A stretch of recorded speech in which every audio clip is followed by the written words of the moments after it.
Good evening, everyone. Welcome once again to Snowy River Zen Center, Sunday evening program of Zazen and Dharma Talk.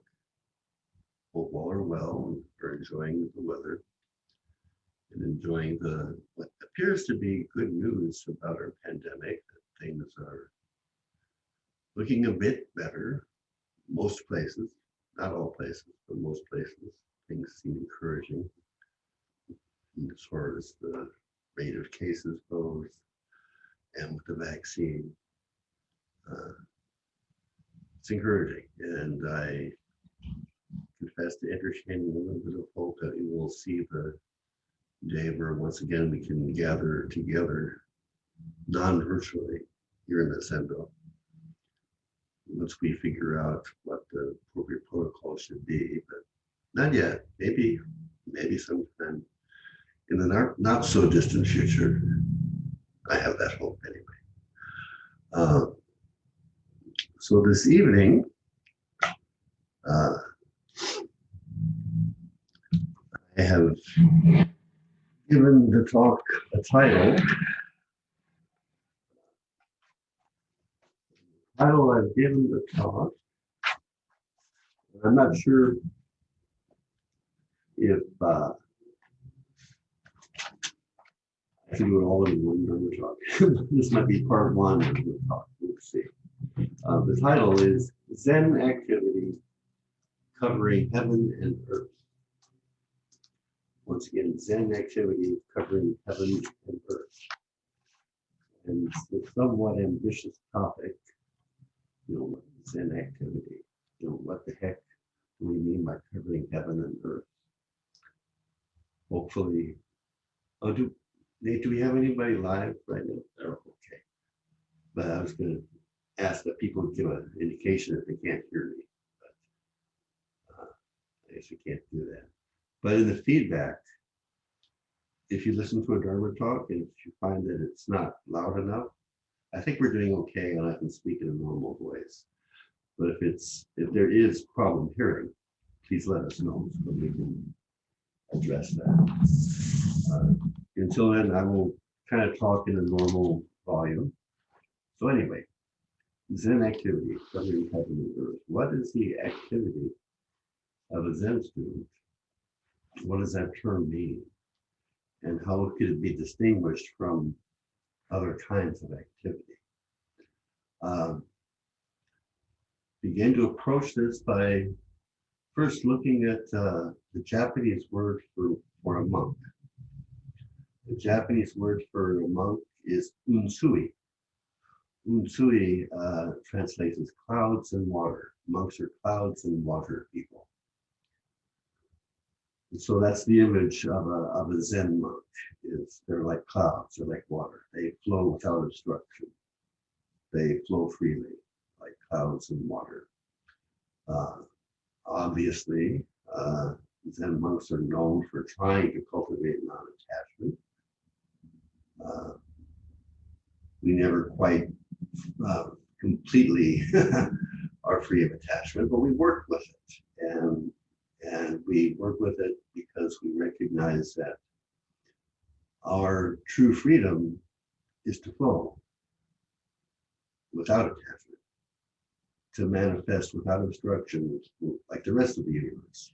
And we want to be in harmony with generous, ceaseless giving of the cosmos, and our life be an expression of that non-attached living and giving. And so the image of clouds and water is an image to hold when considering what might be Zen activity. In some of the Chinese literature, like the Blue Cliff Record, it is said that a Chan or a Zen monk plows the clouds and harvests the moonlight. That their activity is cosmic in a sense. They don't just plow, they can plow fields, of course, but they plow the clouds as well. And they harvest moonlight.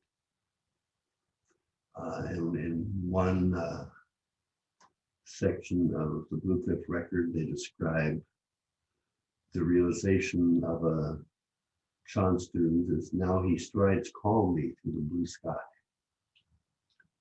So there are some classical images of Zen activity, cloud activity like the clouds, like water, the activity of plowing the clouds and harvesting the moon.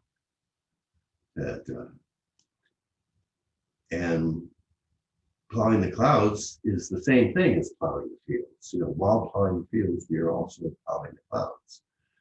In other words, our activity extends beyond any limited conception of what we are doing.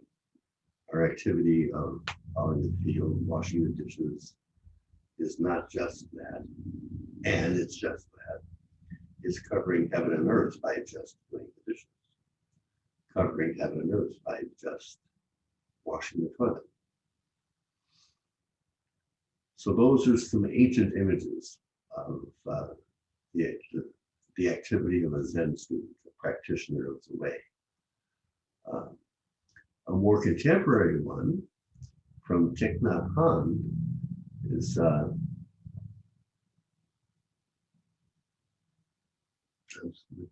made myself a note here. How we do it?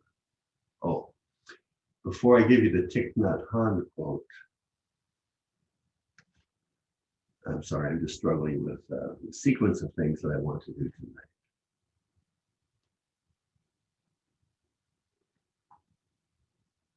Okay, no, I'll give you the Thich Nhat Hanh quote first, where he says that he's not too impressed. I'm paraphrasing here, I don't know exactly how he said it, but he says something to the effect that he doesn't think walking on water is such a big deal.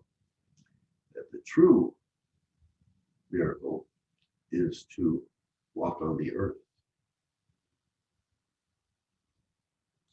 And so that's an interesting notion to contemplate.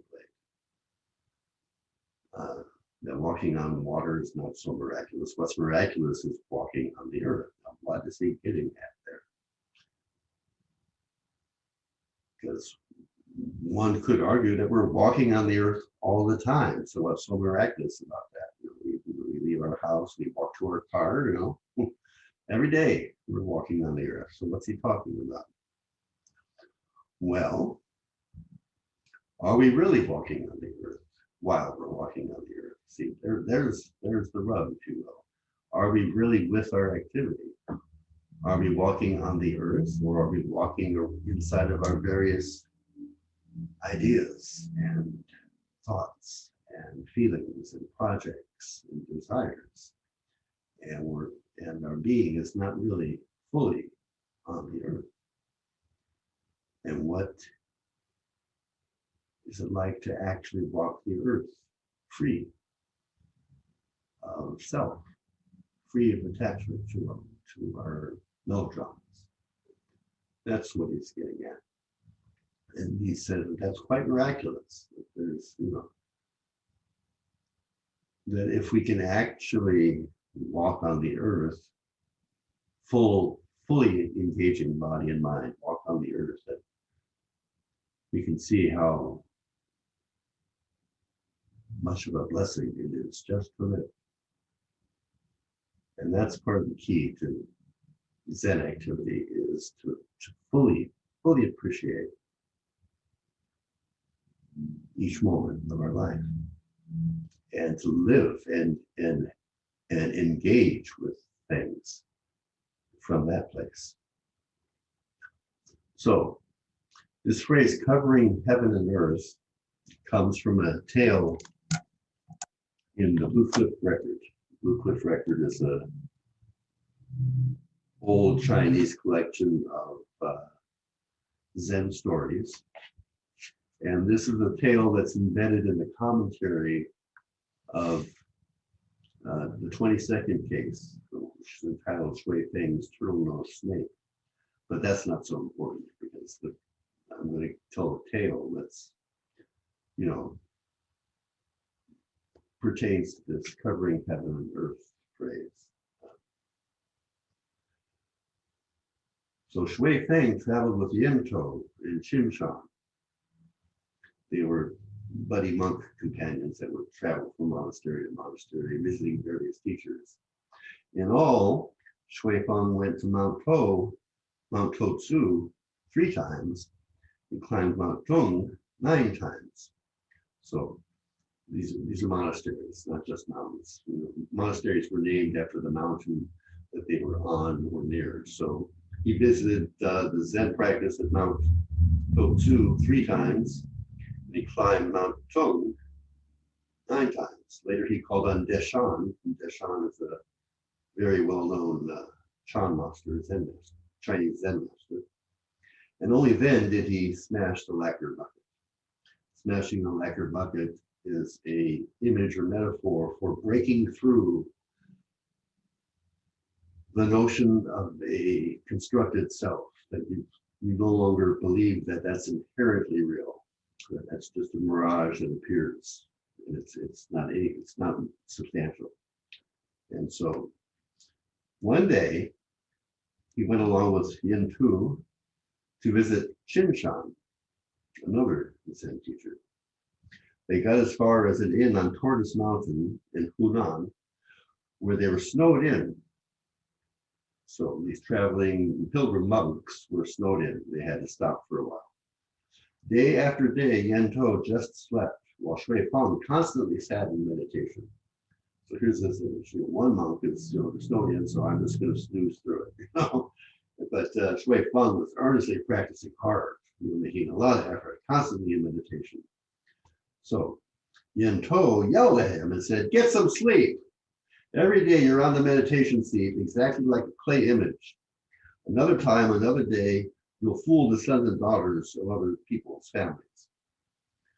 So he said, get some rest. You know better than this. One day you're going to be a great teacher. That's what he means when he says you'll fool the sons and daughters of other people's families. That's an ironic way of saying you're going to be a Zen teacher, and yet you're behaving sillily. Get some rest. And so Yen To, the sleeping monk, scolds Shui Feng, the earnestly studying monk, says, "Get over yourself, get some sleep." So Shui Feng pointed to his breast and said, "I am not yet at peace here. I don't dare deceive myself. I've got some delusions to work on. I got some attachments to work on. I got work to do, man. Let me do my work." Tao said, "I had thought that later on you would go to the summit of a solitary peak, build a hut of straw, and propagate the great teaching. But still you're making statements such as this?" So Tao was trying to say, "No, man, get over yourself. You're a teacher. You don't have to, talk like this. You're taking yourself too seriously by not taking yourself seriously enough. Something like that."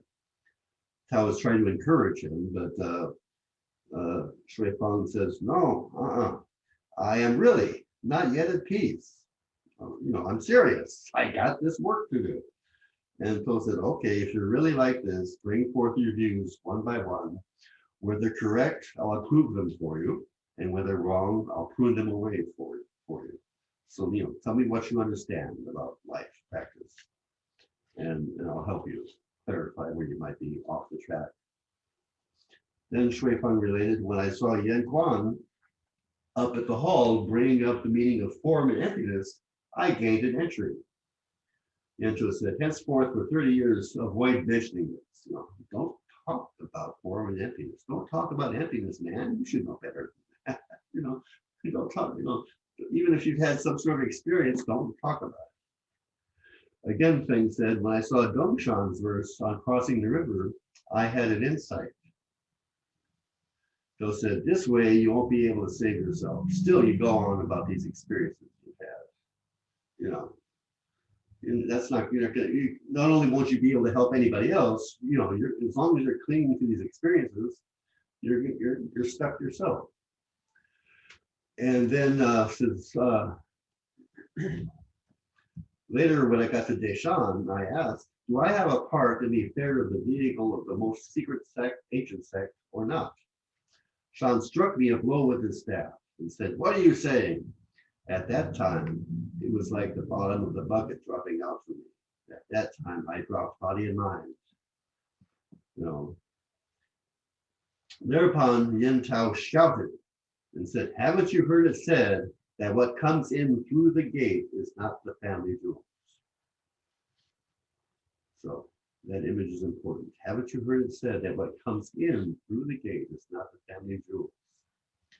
Whatever knowledge you acquire, whatever new techniques you develop for concentration, samadhi, whatever insights of non-dual experiences you may have, that's something that's coming in through the front gate. It has some value, but it's not the family jewels. So going out and acquiring new experiences, acquiring new knowledge, it has its place, but it won't save you. To use that term. So haven't you heard it said that what comes in through the gate is not the family jewels? Feng said, what then should I do?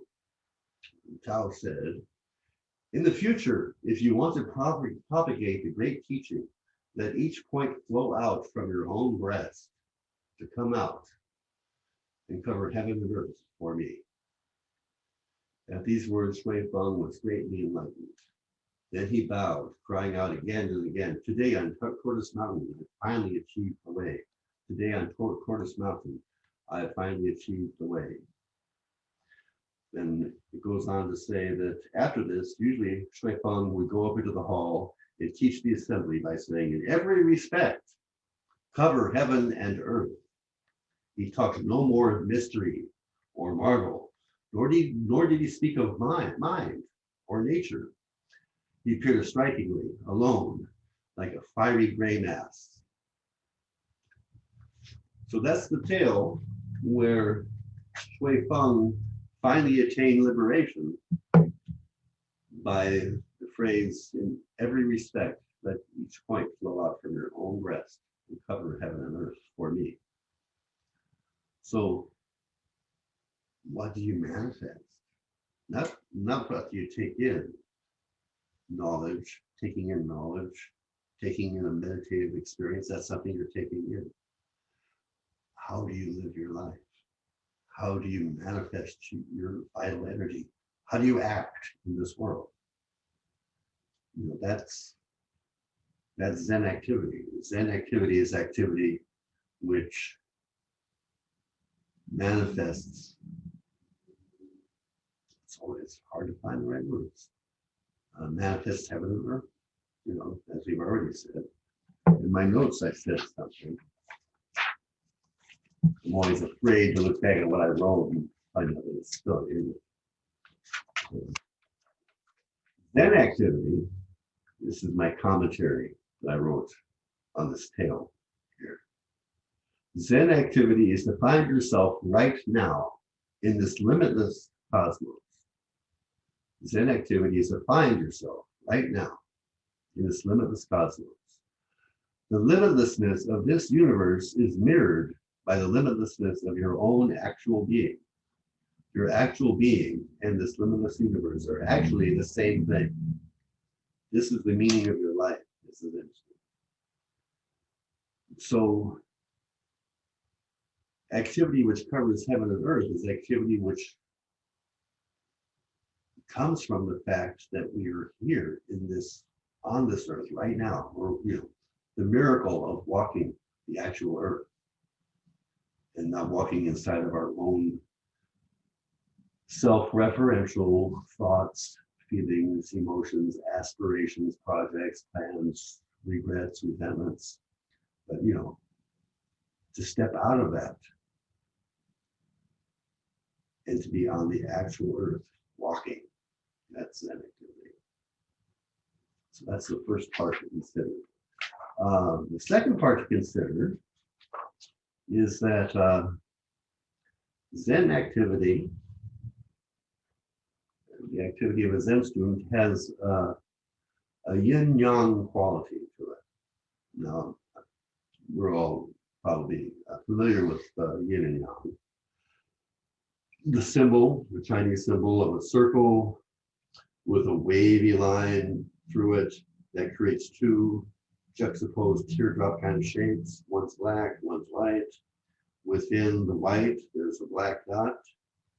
Within the black, there's a white dot, showing that it's about balance. That every yin has to have some yang to it, or it doesn't have enough substance to manifest. Every yang has to have some yin to it, or it becomes so brittle it can shatter, something like that. There's a balance. Certain activities require a lot of yang, maybe a little bit of yin. Some activities require a lot of yin, a little bit of yang, so you just don't fade out into nothingness. So it's about balance. Is that the fact that there's a dot of white within the black, a dot of black within the white, shows that in living, both are needed at all times. Sometimes one's predominant, and other times maybe another one's predominant, but they still depend upon one another. They're polarities that aren't in opposition, but they're complementary. Like the firm and the soft, male, female, black, white. Sometimes positive, negative, but the problem about saying negative, it sounds kind of negative. It can be misconstrued as the pejorative kind of negative, but no, it's complementary. And it's always dynamic. And Zen activity has a yin-yang quality to it. Here's a couple chapters in the Tao Te Ching that talk about, well, first of all, let me clarify, right?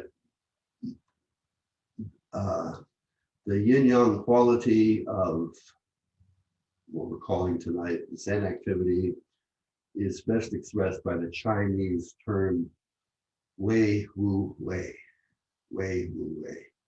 Sometimes translated as non-action or inaction or actionless action, but the structure of the word Wei, action, no action, is like the action of no action. I think is the best translation, is the action of no action. So there's a paradox there. It's not actionlessness. It's not actionless action or inaction. It's the action of no action. So there's a paradoxical dynamic going on. And I think, I'm not a Chinese scholar, but I think the construction Wei Wu Wei, sometimes it's just Wu Wei, which is not action. But the full construction Wei Wu Wei sounds to me like the action of non-action. So it is action. It's not non-action, it's the action of non-action. So it's a deliberate paradox, which is expressive of the mystery of authentic action. Here's a couple chapters from the Tao Te Ching about Wei Wu Wei. Yeah. This is chapter 48. In the pursuit of learning, every day something is acquired. In the pursuit of Tao, every day something is dropped. So Tao is pursued, there is action, there's not utter passiveness, and every day something is dropped. There's something to be done, and we drop something, let go of something, be free of something. Less and less is done until non-action is achieved. When nothing is done, nothing is left undone. So there's the paradox for you. When nothing is done, nothing is left undone. The world is ruled by letting things take their course. It cannot be ruled by interference. So that's chapter 48 and chapter 57, I believe. Yeah. Rule a nation with justice. Wage war with surprise moves. Become the master of the universe without striving. How do I know that this is so? Because of this. The more laws and restrictions there are, the poorer people become. The sharper men's weapons, the more trouble in the land. The more ingenious and clever men are, the more strange things happen. The more rules and regulations, the more robbers and thieves. Therefore, the sage says, I take no action and the people are reformed. I enjoy peace and the people become honest. I do nothing and the people become rich. I have no desires and people return to the good and simple life. So there's a couple of chapters from the Tao Te Ching, an old Chinese text about Wei Wu Wei, the action of no action.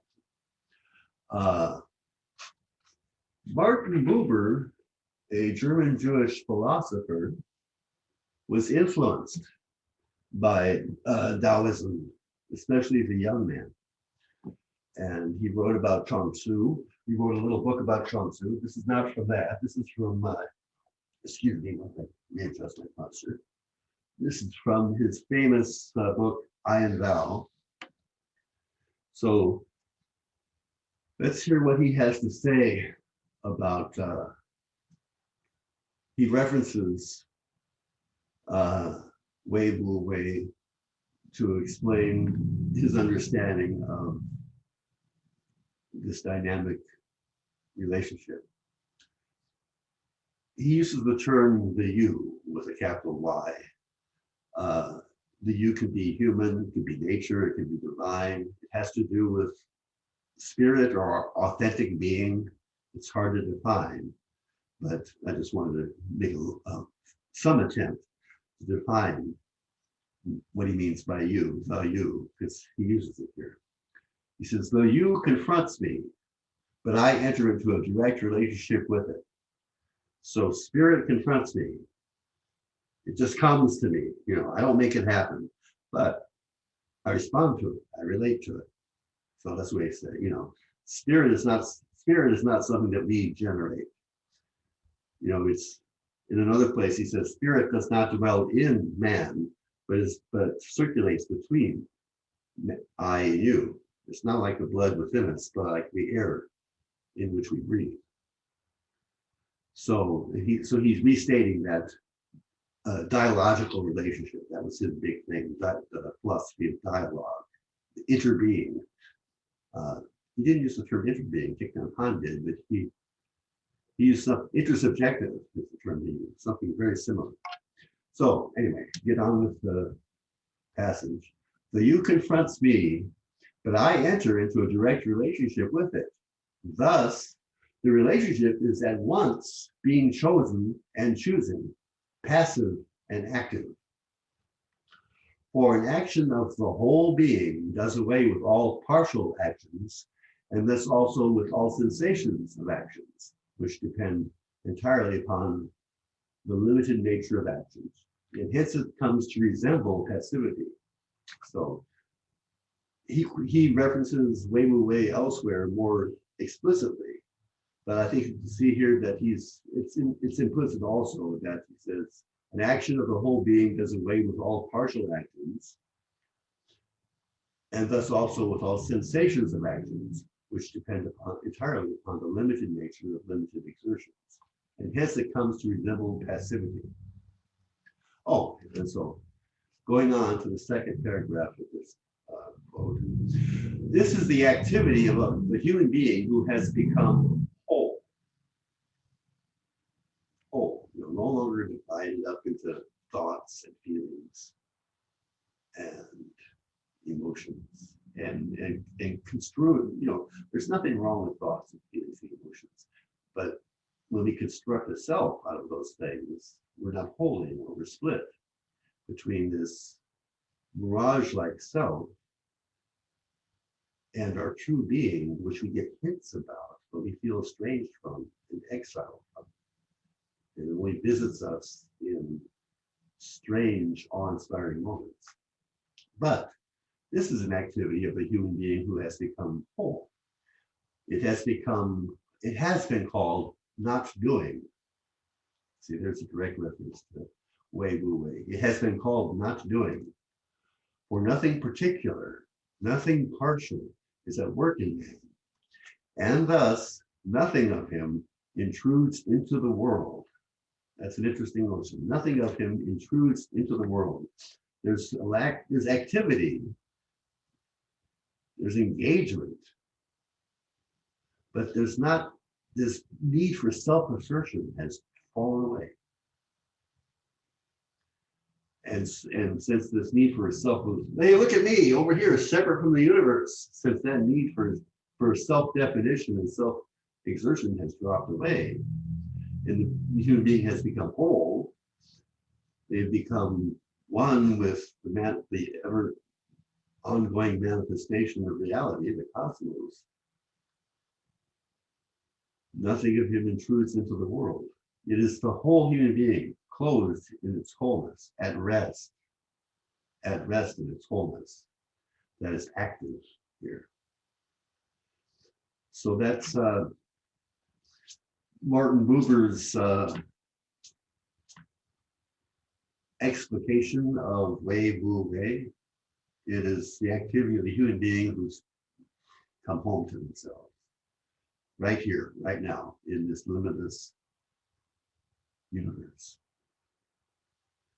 And since they're home, since they're already walking on the earth, nothing intrudes. They don't have to mark the trail. They don't have to carve.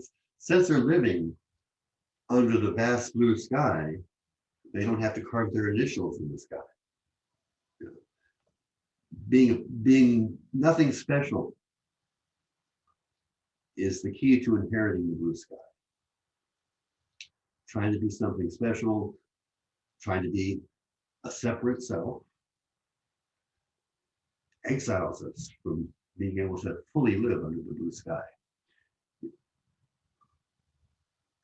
It has been called not doing because the activity just harmonizes with the heartbeat and the nuclear activity of the sun and the photosynthesis of the plants. It's a self activity. It's an activity that doesn't try to establish or reify us. That's the human being who has become whole. It has been called not doing for nothing particular. Nothing partial is at work in man, and thus nothing of him intrudes into the world. That passage reminds me of a poem of Dogen. And Dogen wrote this poem. He said, "I won't even stop at the valley's brook for fear that my shadow may flow into the world. I won't even stop at the valley's brook for fear that my shadow may flow into the world." This kind of utter harmony with the ongoing unfolding of creation that doesn't want to stop and make something of it, make something of themselves. That's one element of Zen activity. As I was talking last week, Dogen said, to study the self is to study the Buddha way is to study the self. To study the self is to forget the self. It's a deconstructive process, deconstruct the mirage. To forget the self, to deconstruct the mirage, is to be actualized by the myriad things. So it's an activity, Zen activity is an activity of letting go, letting go, letting go, coming home to here now, over and over again.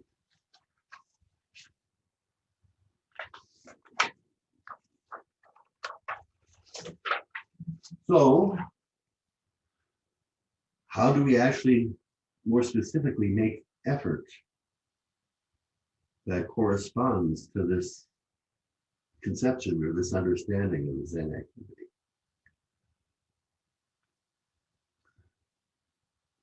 One realm in which to work is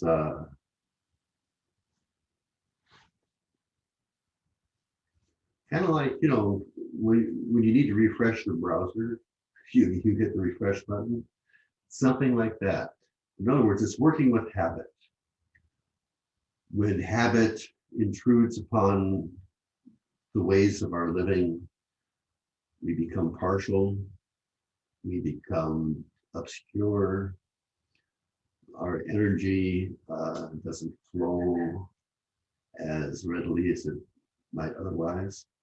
So one realm in which to work is habit. A very, very effective way to work.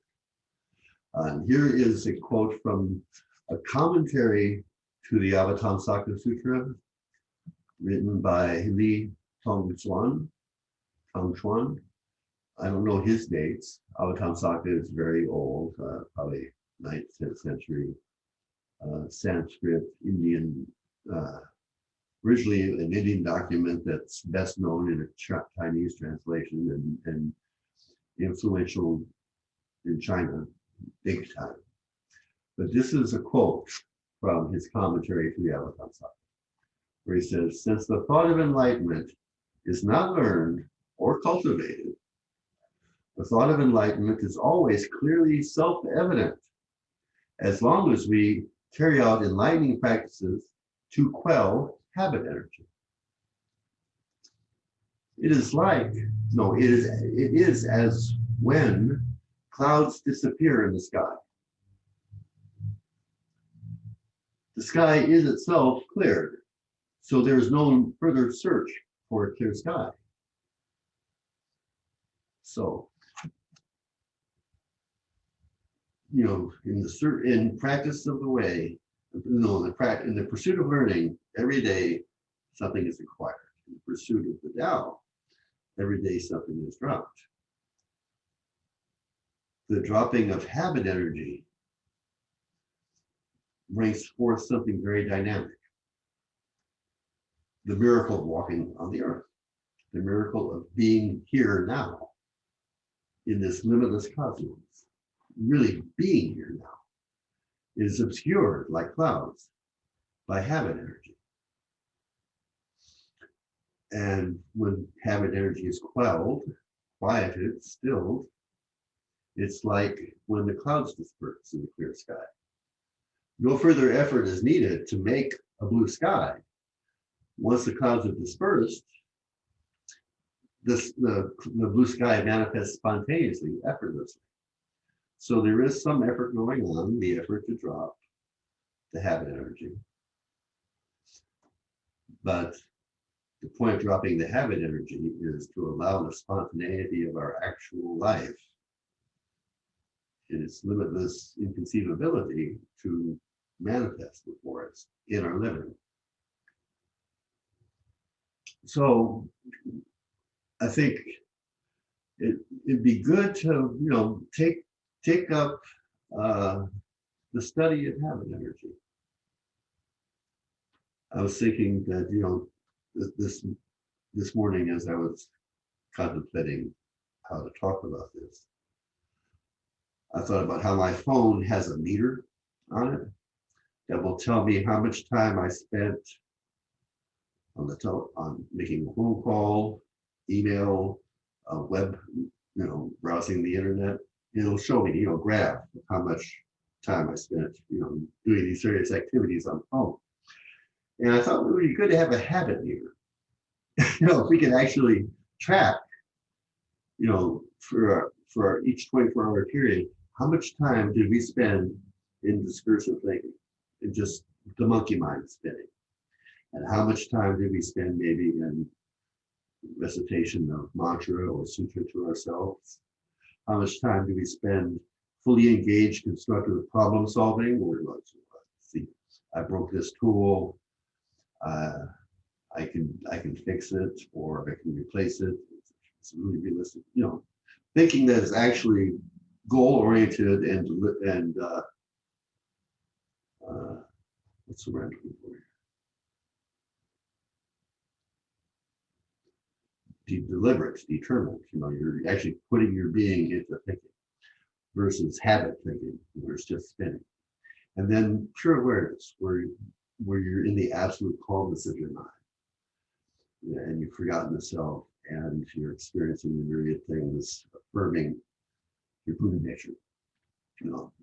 If we had a meeting, we could actually track that and see how much we do. And physically, how many times do we flip a light switch habitually? Do we take on a practice of, okay, time to flip this switch? Let's actually be here now, fully engaging body and mind and flip that switch. What does that feel like? So a great place to practice is studying habit energy and in seeing what it's like to quell it. And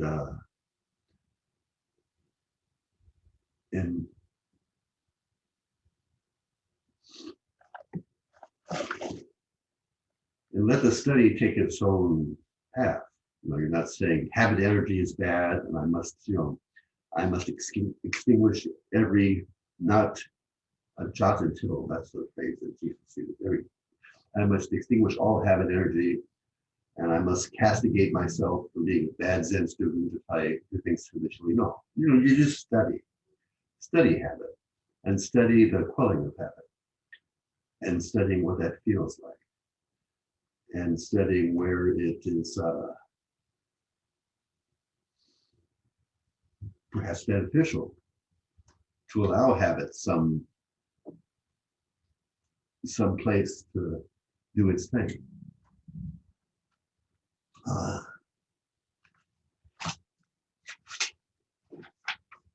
So hang on to that idea of a realm of practice could be habit, and how much of our life do we relegate to mental and physical habit? And what might it feel like to reclaim some of that for actually walking on the earth in that miraculous way, being in this actual limitless universe and mirroring it with the limitlessness of our own actual being. But I want to go back to the yin yang wei wu wei aspect of our activity once again, because there's something I forgot to bring up. He says, the you confronts me, but I enter into a direct relationship with it. Thus, the relationship is at once being chosen and choosing, passive and active. So, that's a clear kind of like yin yang kind of reference. It's, being chosen, just receiving the gift of the miraculous walk on the earth, and choosing, hey, left foot, then right foot, left foot, right foot, passive and active at the same time. That's a very, very important point, and that's why I'm stressing that Zen activity has a yin-yang quality to it, a yin-yang dynamic. And I want to share what Dogen says. And maybe it is going to be a two-part of this talk. Maybe after Dogen, call it an evening. So this is in Shobo Genzo. This is undivided activity, the classical called undivided activity. And he says, birth, in other words, life. Life is just like riding in a boat. So he's setting up an image here. Undivided activity, that's the title of this classical. It has the word activity in it. And that's the theme for tonight, Zen activity, covering heaven and earth. Oh, I will go to one more thing after this. I just realized to complete the unit when we have time. So undivided activity. So he says life, living, birth, is just like riding in a boat. Okay, so everybody imagine you're riding in a boat. You raise the sails and you stir with the rudder. Although you raise the sail and the pole, the boat gives you a ride, right?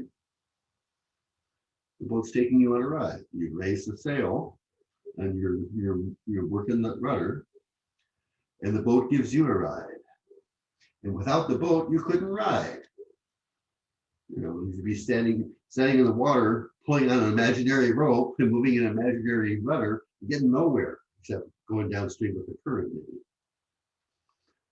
Okay, so that's passive in a sense, but not, because you have to raise that sail, you move the rudder, and the boat gives you a ride. And without the boat, you couldn't ride. But you ride in the boat, and your riding makes the boat what it is. Investigate a moment such as this. At just such a moment, there is nothing but the world of the boat. The sky, the water, and the shore are all the boat's world, which is not the same as the world that is not the boat's. Thus you make birth what it is, you make birth your birth. So, earlier I said that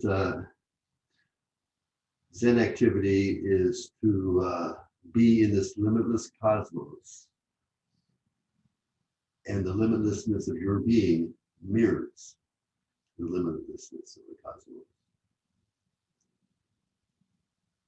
And that the limitlessness of the cosmos and the limitlessness of your being are the same thing. They're not two. That's what's being expressed here in a dynamic way. We're walking on the earth under the blue sky.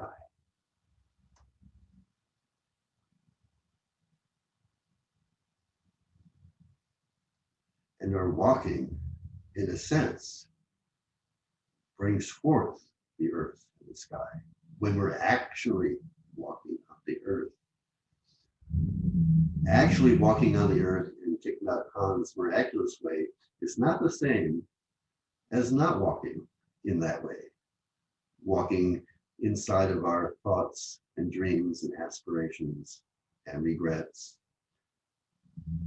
Walking inside of this constructed, Prapanka generated sense of a separate self, subject. When we drop self and actually walk on the earth, we, in a sense, bring forth the earth. It's not there, in a sense, when we're not there in it. Our being in the boat makes the boat what it is. Our being in the moment, present to the walking on the earth, makes the miracle of the earth happen, in a sense, in a very real sense, in a concrete way, because of concrete may be inappropriate, in a real way, because of the reality of mind, the reality of awareness, of Buddha mind. So that's Zen activity, the kind of activity that brings forth this world. In Shobogenzo Yoji, continuous practice, Dogen says, because of this practice, there is the earth, and the sun, and the moon, and the vast sky. Because of this practice, these things have an actuality that they don't have if we're not in the boat, if we're not in the practice, if we're not in the realm of Zen activity. The sun's not really there for us in the same way. It's just some vague idea of a sun that is, coming through the cocoon of thinking. That's the metaphor that's used in the Uttara Tantra for the obscurations of Takatagarbha, of true nature, the cocoon of the obscurations of conceptuality and afflictive emotions. So, Zen practice is practice that is outside of the cocoon, and our practice is with the actual sun. And in a sense, the sun and the earth aren't the sun and the earth without us being there for them, with them. So another thing, we got 10 minutes before the witching hour of 8 o'clock. Another thing from Suzuki Roshi that I was planning on closing, so maybe it won't be too far.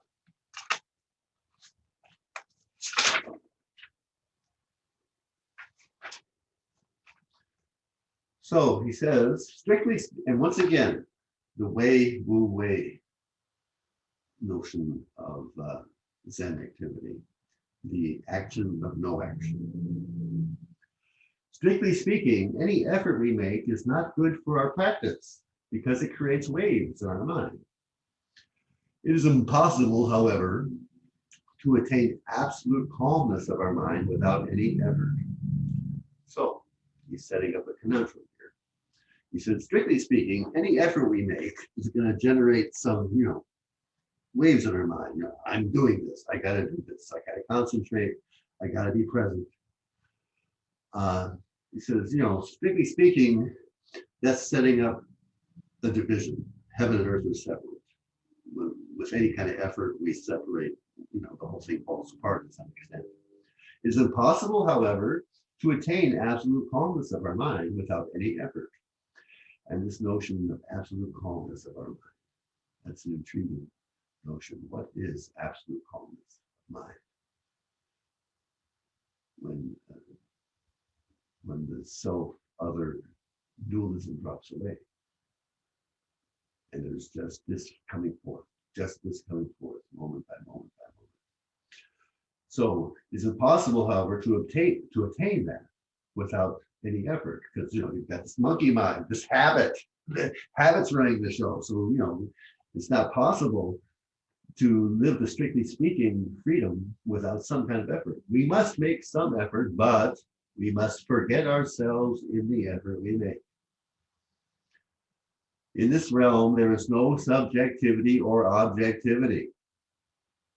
Very important point.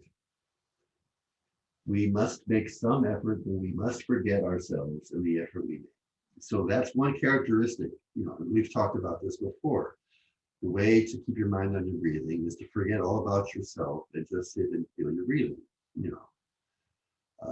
To study the Buddha way is to study the self. To study the self is to forget the self. To forget the self is to be actualized by this. That car on the road, the smell of the incense, the myriad things brings your life forward. So in that realm, there is no subjectivity or objectivity. There is just this. Always and forever, just this. No subject, no object, just this. Non-duality. Our mind is just calm without any object of awareness at all. In this unawareness, every effort and every idea and thought will vanish.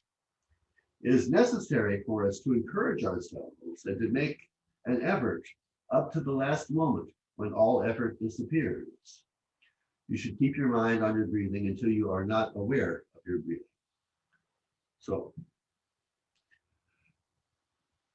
So we continue to encourage ourselves to wake up from the dream.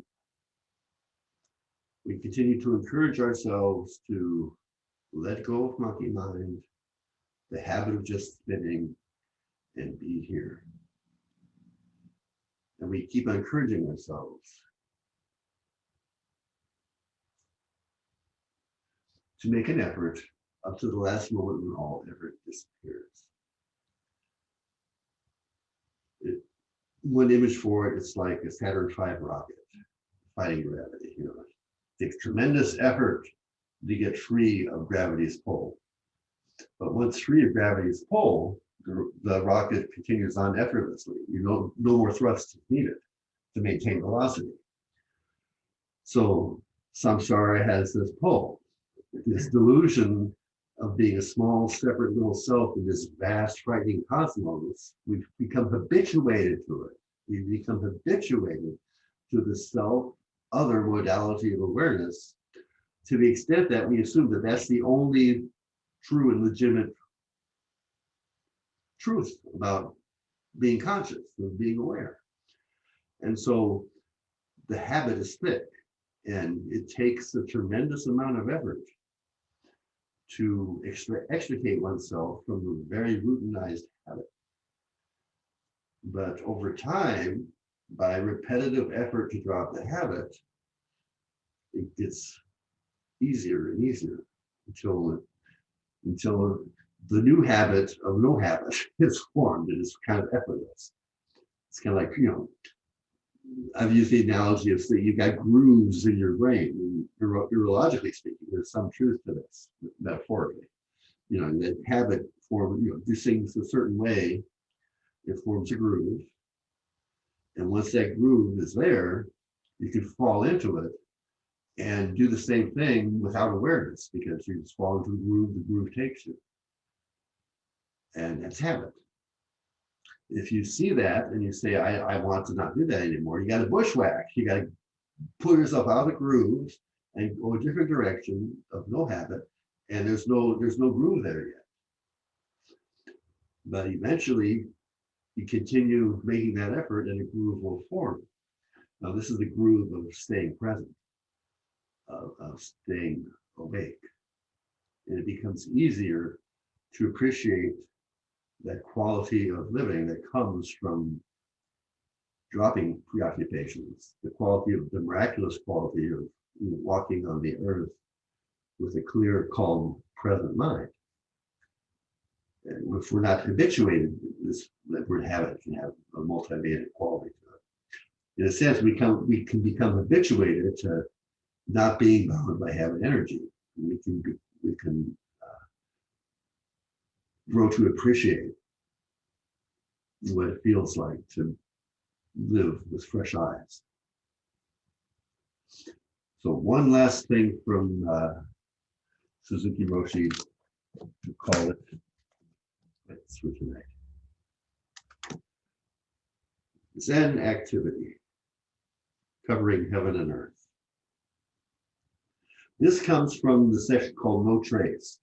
And so one realm of practice is to quell habit energy, to see where we fall into habit and entertain the notion of quelling that and studying it and studying its presence and studying the quality of being we feel in its absence. Another realm for practicing is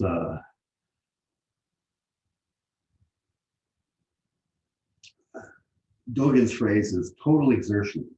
What's it like to totally manifest your life energy, and this to choose to be fully present. It's a different kind of study. Am I really here? Am I fully engaging body and mind in the lifting of this mouth? Do I feel the handle? Do I hear the water dripping into the bucket as I lift it out of the bucket? Am I making an effort to be on point in the present moment? Or am I veering off? Is my awareness kind of scattered and diffuse, or is it on point in the present moment? So that's another realm to study. And in Zen Mind, Beginner's Mind, he has a section called No Trace. In the first part of it, he says, when we practice Zazen, our mind is calm and quite simple. Yeah, right. Maybe sometimes our mind is calm and quite simple, but usually our mind is very busy and complicated, and it's difficult to be concentrated on what we are doing. This is because before we act, we think, and this thinking leaves some trace. Our activity is shadowed by some preconceived idea. This thinking not only leaves some trace or shadow, but also gives us many other notions about other activities and things. So before we act, we think about while we're doing the dishes, we think about what we're going to do when we get them done, or what we would rather be doing right now, or what she or he said. So our thinking leaves some trace, and so our mind is very complicated. When we do something with a quite simple, clear mind, we have no notions or thoughts, and our activity is strong and straightforward. Okay, here's one characteristic of Zen activity. When we do something with a quite simple, clear mind, we have no notions or shadows, and our activity is strong and straightforward. We feel our life force behind what we're doing. We feel grounded, we feel present. We feel on the earth here now. But when we do things with a complicated mind in relation to other things or people or society, our activity becomes very complex.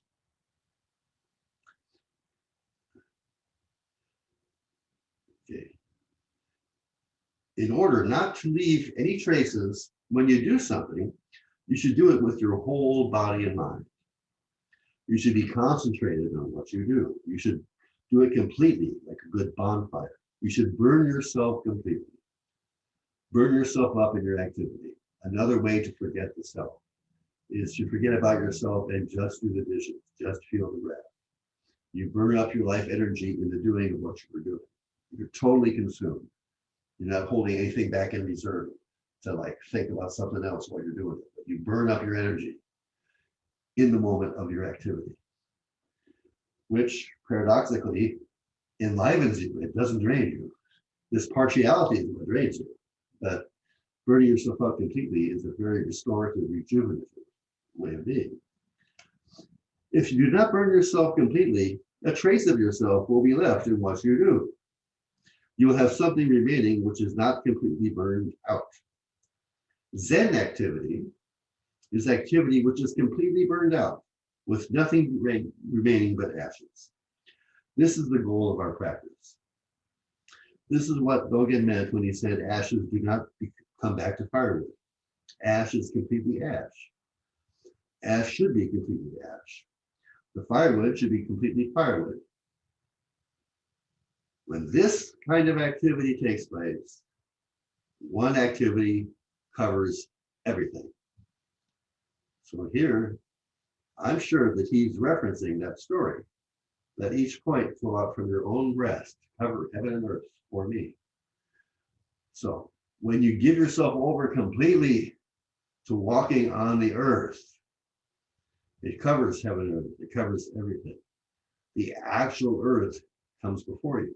The actual sky is over your head. The actual trees are waving. The actual reality manifesting fully right before you comes when you give yourself over completely to the walking. When you burn yourself completely in your activity, one activity covers everything. That's verbatim. He says that when this kind of activity takes place, this Zen activity, one activity covers everything. You feel home here in this inconceivably vast cosmos. It's your hood, baby. No problem. No problem with this inconceivability because you don't know yourself either. You're just as much a mystery as the cosmos is, and it's delightful. It can be intimidating when we still cling to a separate self, because that's kind of goal. That self-preferential attitude, we want to be somebody, that keeps us from being in home in this cosmos. But when we give it over, moment by moment, give ourselves away completely, then we're home. And a peacefulness and a quiet joy tend to fill our days. And since we've already given ourselves away, the fear of death, once again, becomes a little less ominous. Well, our death becomes a little less ominous. The fear diminishes to some extent. It's been my feeble experience that the more we can actually live in this way of letting go of self-preoccupation and self-referential habit and give ourselves to the moment in this way, that the giving itself is joyous because it brings forth a world, the actual world for us, as Thich Nhat Hanh says. And since the giving away of our being in the moment is experienced as a kind of a freedom, the prospect of our eventual demise is less foreboding. It doesn't shatter our peace. We may not be free of anxiety, but it won't shatter our capacity to touch peace. So I hope you have a peaceful, pleasant evening and week, and I hope to see you Thursday evening.